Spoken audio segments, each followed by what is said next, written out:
Welcome to The Matt Bernier Show. What's going on? Welcome to The Matt Bernier Show here on DRF TV, live.drf.com, livestream.com, Twitter, and Facebook as far as the Daily Racing Forums pages are concerned. Today's Friday, August the 18th, 2017. My name is Matt Bernier. You can follow me on Twitter at Bernier_Matt. If you follow this thing podcast and you don't follow along live, you got YouTube, iTunes, SoundCloud, video.drf.com. All logged in there. Anywhere you want it, it's there. You got it. This show is going to be a little bit abbreviated simply because I need to get out to John F. Kennedy Airport and get the heck out of here. Hopefully weather permitting, because I need to go out to Del Mar. I need to get to San Diego tonight. Tomorrow, the Pacific Classic will be out there, NBCSN, 8 o'clock Eastern, to see the big horse. And we'll find out, as you can see over here on the side. And I know maybe the camera's a little bit wonky here because I'm on the opposite side of the table here this week because I need to charge stuff. Need to get everything ready for the airplane. So, Arrogate.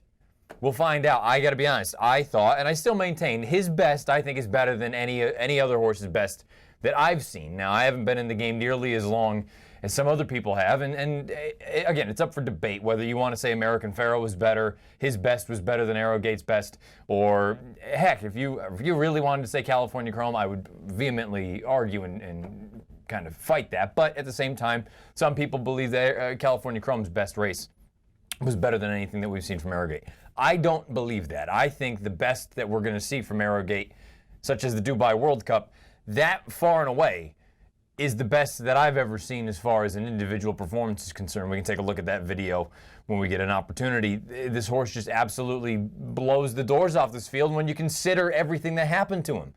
He gets out of the gate slow. He's got to come wider than wide. He's got a horse like Gunrunner who was basically out there and he had just the dream trip of dream trips. And he still just blows the doors off of him. He's geared down late. You see Mike Smith's wrapped up on Arrogate at this point. That's the good Arrogate. That's Arrogate.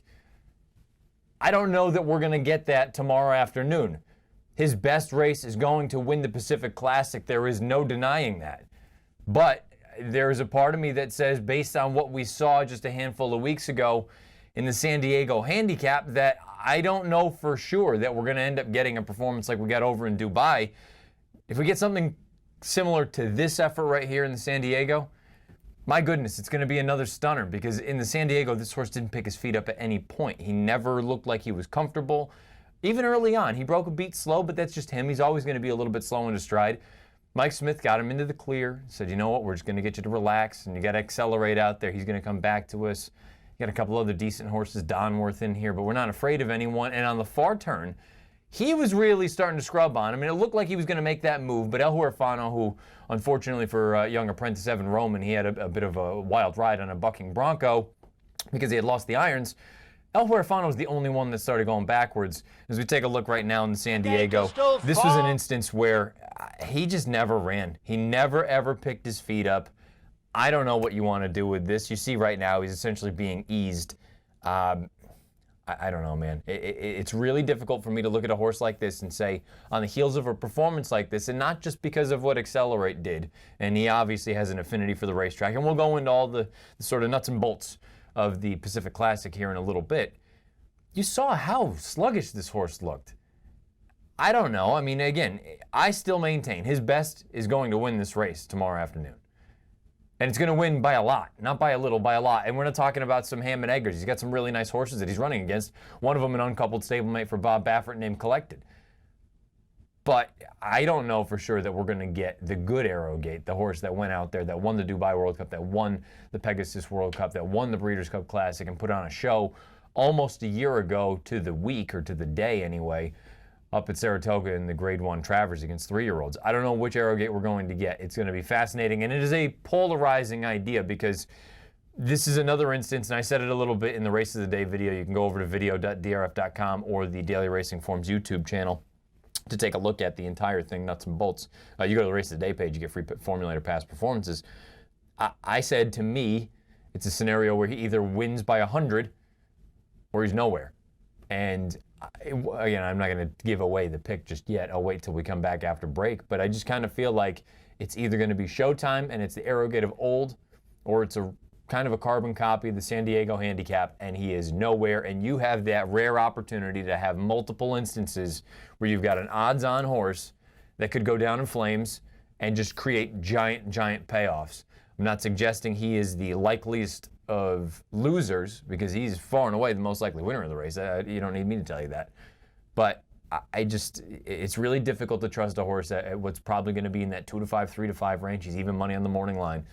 Off of an effort like the one we just saw, it's hard to trust a horse, no matter how good he's been in the past, at such a short price. We'll find out. We're going to dive into that race, the Pacific Classic, and a couple other races, the Del Mar Handicap, as well as the Alabama, here on the Matt Bernier Show. We're going to take a quick break. If you're watching live, stay with us. Podcast, go get a drink or whatever it is, or fast forward on iTunes, whatever it is you listen to. The Matt Bernier Show. Stay with us. North America's first yearling sale for horses with turf appeal is coming to Fasig-Tipton. Selected yearlings by the nation's top turf sires. The Fasig-Tipton Turf Showcase presented by Woodbine Racetrack, September 10th in Lexington, Kentucky. Where will you be? Luxair Jets is excited to announce the new, most convenient way to fly nonstop from Lexington to historic Saratoga Springs throughout the racing meet. We are now offering exclusive group packages on our luxurious private jets. Each package offers a once-in-a-lifetime experience that you can share with your friends, family, or business partners. Call for pricing and availability.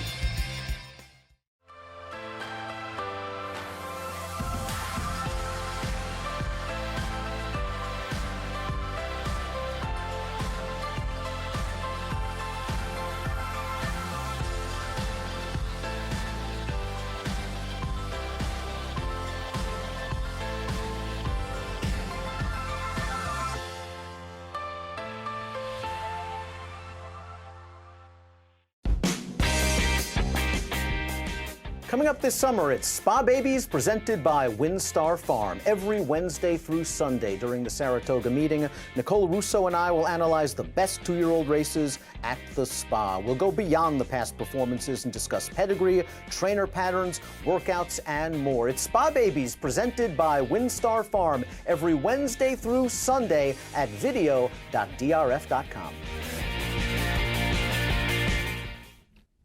12:07 on the East, 9:07 on the West, the Matt Bernier Show, DRF TV, live.drf.com, livestream.com, the Daily Racing Forum's Facebook page, as well as Twitter on the DRF handle. I believe it is DRF Inside Post. I had someone ask on the DRF Facebook page, watching along, what baseball team has this. Of course, it's dirty. It's very dirty. And the only reason I'm doing this is because I'm getting on an airplane. Of course, it's the Red Sox. Please.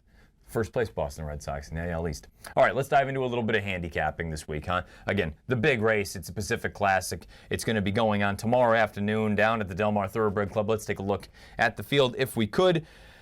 It's going to be a fascinating race because, again, you got to make a decision what you think of the big horse. And boys in the back, I apologize, I'm going out of order. The Pacific Classic, why bury the lead? Right in order, again, on the far right side of the screen, you can see those are my odds, what I consider a value line, fair numbers on each one of these horses. You've only got a field of 8, right in post position order. Royal Albert Hall off the claim for Kristen Mulhall, 99-1. Collected, 3-1. Accelerate, 3-1. Sorry Eric, 99-1. Hard Ace is 49-1. Donworth, 49-1. Curlin Road, 49-1. Arrogate, 6-5. I think this is an instance where a lot of people are going to look at the morning line of evens for Arrogate and say, if you get anything close to that, you're stealing. I don't know that I can't disagree with it, but I don't entirely buy into it just because of how bad he was in that most recent start. And that is enough reason for me to say that he's a vulnerable favorite, but he's also far and away the most likely winner because we already saw what he was capable of in a race, like the Dubai World Cup. But we're also going to take a look. This was him in the Breeders' Cup Classic beating California Chrome, who was at his absolute best. And, I mean, look, he goes and gets a really, really good older horse, a fully matured, a fully developed California Chrome, and he runs him down playing his game. Keep in mind, Chrome was out there all by his lonesome. See those fractions, 47 and change, sub 111, but still, it was Santa Anita, and he still goes and runs him down. At his absolute best, Arrogate is the best horse in the world. Winks might have an argument there, and I believe Winks is running tonight or tomorrow night, one of the two out in Australia, but I just think his absolute best is going to win this race. The problem is I can't bank on it, and that's why I said 6-5. That's fair for me. I'm picking in the race, I'm picking Accelerate. I think Accelerate is a horse. John Sadler put the blinkers on him, And this was a horse that, going back to last year, he had some good early speed. He had positional speed. He could be forward and press the pace, or he could go outright to the lead. This year as a 4-year-old, it seemed he was just completely void of that early gas. And to me, that was a sign that maybe he was going off form and maybe he just never trained on and he didn't get any better. Then the blinkers went on last time, and again, it helps when your main competition completely bombs. But at the same time, the blinkers go on. He woke up and he ran a giant race. I believe he ran a 109 Beyer speed figure. To me, that's the kind of effort that can leapfrog and springboard this horse to bigger and better things. I know the distance is kind of the bugaboo, and we don't know if he's really going to love a 1.25 miles. I look at that pedigree and say, until he proves to me that he can't get it, he's looking at Lucky. I believe Austin again is on the bottom by that's the dam sire. I'm going to assume he can get it until he can't, until he proves to me that he can't. It's going to be fascinating to see the tactics of this race. It's only an 8-horse field. 3 of them are obviously the main contenders in here. Arrogate with the far outside, I do wonder, he's going to be a little bit more forward, but I don't see him really up there on the engine. I think Collected Breaker from post 2 has to go with, you got Martin Garcia aboard. You're obviously going to be forwardly placed. I think Accelerate and Victor, they just sit right off of the flank. They press along. When Victor says go, I wonder, Collected, look, he has done nothing wrong. He's a very, very logical win candidate and a likely win contender in this spot. I'm a little bit concerned. It seemed like they were going to go to the turf with him here at Del Mar, and for one reason or another, he ends up here, and maybe you want to look at that as a positive. One other thing I'll say before we get off this race about Arrogate. There's video out there of Arrogate's most recent work, and I understand a lot of people are saying, you know what the horse can do in the afternoon. Why do you care what he did in the mornings? This is a horse that has always done things professionally, and I challenge you to go in there and watch it. And maybe people that aren't necessarily in tune with lead changes, they're not going to really think it's that big a deal, or they're not going to really even notice anything. You watch him change leads. He's very, very awkward. And then you hear afterward that Baffert and company come out and say, we just didn't want him to go too fast. He was trying to go, so Martin had to hold him back, and then he changed over. To me, it's a non-starter. I don't like when horses do things that they don't normally do. This sort of thing happened last year with Dortmund. Dortmund started going off form, and he was a little bit late with a lead change, and there were some issues there. To me, at a short number, as a fan, I'm rooting for him. As a gambler, I am against him, and I'm not using him anywhere. I shouldn't say that. I'm using him in multis. He's an A, because again, he's the most likely winner of the race. But as far as exotics individually in the race, exactas, tries, even super, I'm throwing him out. If he wins, I'll lose those. I'll be alive in any sort of a pick. But tomorrow's just going to be one of those fascinating days where if he puts on a show, I will be thrilled as a fan, and I will be thrilled for the industry, because we need big horses and big stars to continue on and perform their best. As a gambler, I'll be counting my money in my pocket. I'm going to go with Accelerate in the Pacific Classic. Let's go to the race. And again, I apologize to the producers in the back, Craig and AJ. I went a little out of order. Let's go to the Del Mar Handicap, which is the race prior to the Pacific Classic. It'll be the first race that we show tomorrow on NBCSN, again, 8 o'clock Eastern. Let's take a look at that field if we could. We've got a big old field, and our coverage at Del Mar is brought to you by the Turf Showcase, Fasig-Tipton, obviously the great folks over there.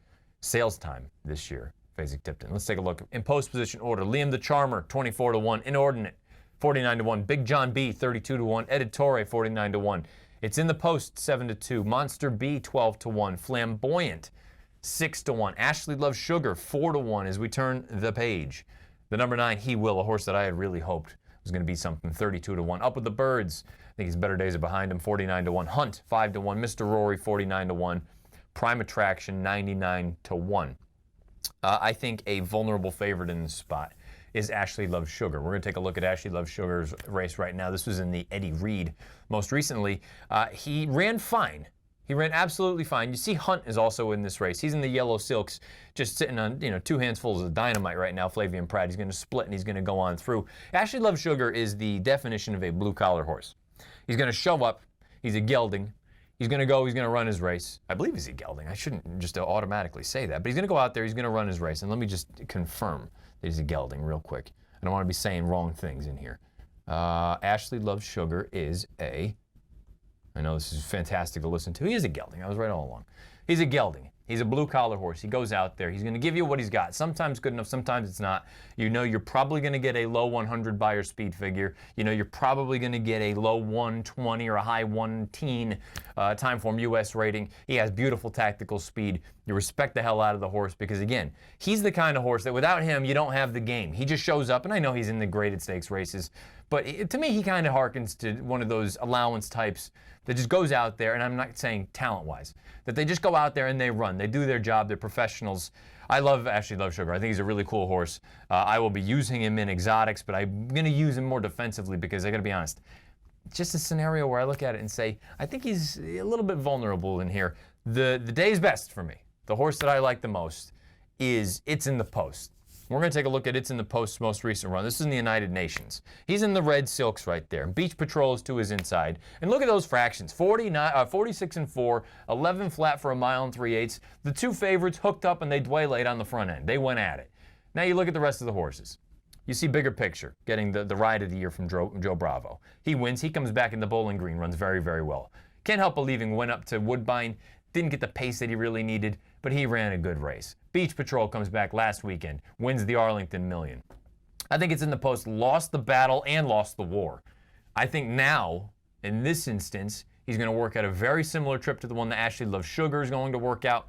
I just think at this stage in their careers, I think It's in the Post is a better horse than Ashley Love Sugar. I think those two are pretty much the ones that you're going to want to use as far as exactas are concerned. There's some other interesting horses in there, don't get me wrong. Flamboyant is one that I'm certainly going to use underneath. Hunt, you have to use, although there's a part of me that thinks that Hunt, the distance, I thought a mile and 1/8 would be too much for him. He handled that. I think a mile and 3/8. Boy, we're talking about an extra quarter of a mile. To me, that's just a little bit too much for this horse. Vulnerable favorite for me, Ashley Love Sugar. Not live long shot. Most likely winner in the horse that I'm picking in the race is It's in the Post. Let's go to one race from Saratoga, and then we're going to get out of Dodge here on this Friday afternoon, August the 18th. Let's take a look at the field for the Alabama. 3-year-old filly's going a mile and a quarter on the dirt up at the Spa tomorrow afternoon, and my goodness, 6-to-1s galore. Let's start off with the number one, New Money Honey, Javier and Chad, trying the dirt for the first time, 6-to-1. Holy Helena, the Queen's Plate winner, 6-to-1. It Is Well, 24-to-1. Lockdown, 16-to-1. Unchained Melody, 6-to-1. Salty, 6-to-1. Elate, 6-to-1. Mopetism, 9-to-1. Actress, 9-to-1. I think a bit of a vulnerable favorite in here is Unchained Melody. Now, the dangerous piece about Unchained Melody, she's going to be controlling speed, and she may be loose as she wants on the front end. I'm concerned about the distance with her. We're going to take a look at the Mother Goose right now. She was out there on her own, ears up, having fun. They push the button, she goes. You also see Lockdown. Lockdown starts to get a little bit choppy at the end of this race. Doesn't, for me anyway, bode well for her going a mile and a quarter. Unchained Melody doesn't ever slow down. She's going to go on. You're going to see at the very end, her ears are going to pop right up. She's out there having fun. And the fractions are legit. But I have to be honest, we always talk about it. It's how you're doing it on the front end. Are you pressured? Are you out there just loose as you want? She was out there, got into a nice easy beat, nice easy tempo. She goes on, does her thing, gallops out very well. There's a part of me that says, my goodness, you're going from a mile and a 16th out to a mile and a quarter at Saratoga over a demanding deep surface. She has every right to win. She's one I would highly suggest using as far as multis are concerned. I think she's a little bit of a vulnerable favorite, and I think she's going to be in that 3-to-1 range, 7-to-2. I'll take a small shot against her with one of my daughters. I have a lot of sons. I have a couple daughters as well that maybe they don't get the full pub. I mean, Paradise Woods, everyone knows that's one of my daughters. But this girl, Mopetism, I love Mopetism. I've liked her since she was a 2-year-old. It was a tough beat in the Starlet at Los Alamitos with me with Mopetism at 30-some-odd-to-1. And she hasn't really gotten any luck since then. She's been thrown to really, really difficult positions. And then even when she's in positions that she can take advantage of, she gets brutal trips like the one right here. This is the Indiana Oaks most recently. Look at her swinging 6 wide off the far turn. And she's going to come on with a run. Now, the thing that's most encouraging about this race, the horse that wins out there loose as she wants on the front end for Bill Mott. You see Mopetism. She was wide on the first turn, and I love the way that she extends and strides out here. I think her best stride is at the very end. Keep in mind, this race is at a mile and a 16th. The Alabama's at a mile and a quarter. She's by Uncle Mo, who's already gotten a mile and a quarter horse. Obviously, we know Nyquist won the Kentucky Derby a couple of years ago. And then on the bottom half, the mare is by Bernardini. There's a part of me that thinks that this thing is going to be a stagger fest at the end. The two horses proven at a mile and a quarter. They've done it on turf and synthetic. I think they're both interesting, and you have to respect all of these horses. They're all very, very talented fillies. Salty, if she just gets a reasonable break, she's a major, major player in here. Mopetism, I think with that pedigree, I think the stamina is going to kick in. You get Flo out in Giroux, one of my favorite riders. I think Flo does a fantastic job. She doesn't have to come from last or toward the rear. She can be mid-pack or even a little bit closer. I'm going to give Mopetism a little bit of a look in here. I'm going to call her a live long shot, and she's my pick in the Grade 1 Alabama tomorrow afternoon at Saratoga. The reason that we skipped over the handicapping review segment is because our friends at Arlington didn't give us the replays. So, no sense in going back and just talking about it. And guess what? Didn't miss much. I was god-awful last weekend. So we're just going to put that in the rear view and hopefully bigger and better things coming up this weekend. Again, I'm going to head out to Del Mar this evening. Tomorrow, 8 o'clock Eastern, NBCSN. We will have the Del Mar Handicap as well as the Pacific Classic. It's a win and you're in for the Breeders' Cup Classic. And we'll find out if Arrogate can right the ship and get back on the winning beam. It is 12:20 if you're watching live. Thank you for doing so. You've got live.drf.com, livestream.com, the Daily Racing Forum's Twitter handle, as well as their Facebook page. If you listen podcast, you have YouTube, SoundCloud, iTunes, video.drf.com. I will be back here live next Friday, noon Eastern, 9 a.m. Pacific, as always. And going forward, hopefully, I'll just tell you, after Saratoga and Del Mar are over, this show will start being broadcast twice a week. We'll have a Monday show and a Friday show. The Monday show won't be live, but it will be more of a recap. We're going to tweak some things a little bit. So you'll have this show twice a week. I know. How lucky are you? How lucky are you? I know. I hope you know I'm laying the sarcasm on thick there. So Mondays and Fridays after Saratoga is done. But until then, as we wrap up all these Friday shows, we're going to throw it into Out of the Gate. Best of luck this weekend. We'll find out if the big horse Arrogate gets back in the beam.